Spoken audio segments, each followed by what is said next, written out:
Okay, guys, so as you can see, we're making pizza today. Well, actually, we're making the pizza dough, and we're going to make this from scratch. This is going to be something really easy. You can use a stand mixer if you want to, or you can do it by hand. I'm going to do it by hand because it's so fast, you won't even need it. You're going to need flour, warm water, sugar, yeast, salt, and extra virgin olive oil. That's all you need. And you can make this with your kids, or they can even help you when it comes to putting the toppings and things on. So we're going to add our flour to a bowl. I'm using all purpose. You can use bread flour if you want. Add your yeast, sugar,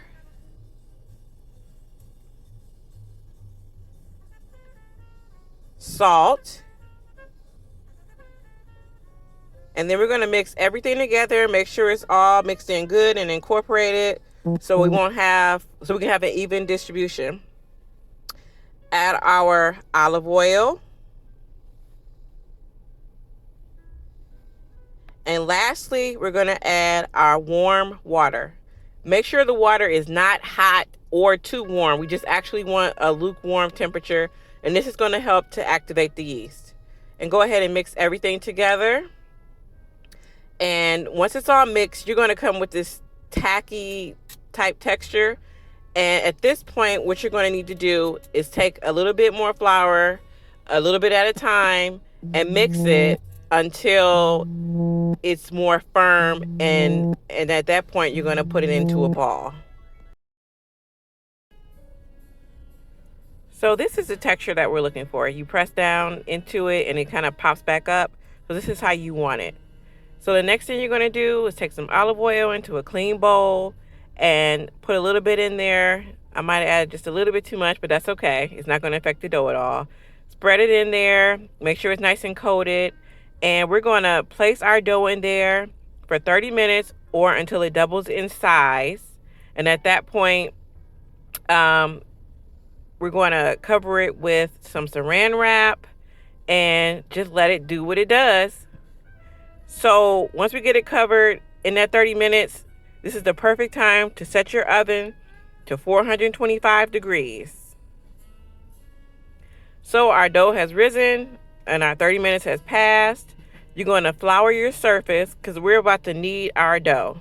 And you don't want to do too much because if you overwork the dough, what you're going to turn out with is crust that is not light and not airy. It's actually going to be kind of dense and chewy, and that's not what we want.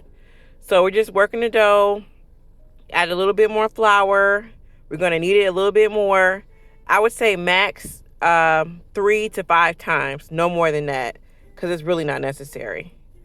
So once you have it kneaded, you're going to roll it out. We're going to start stretching the dough and getting it ready to shape it. So just kind of roll it out, and you can also toss it. I'm not going to toss it. I'm just going to roll it out and kind of pull it and stretch it to get it where I want it to go as far as size for my pizza. And I'm not using a pizza tray for my oven. I'm going to use a regular baking sheet. But if that's what you want to use, go right ahead. So as you can see, I've stretched the dough out, I've flattened it, and this is the perfect size. I would say this is about a medium-sized pizza.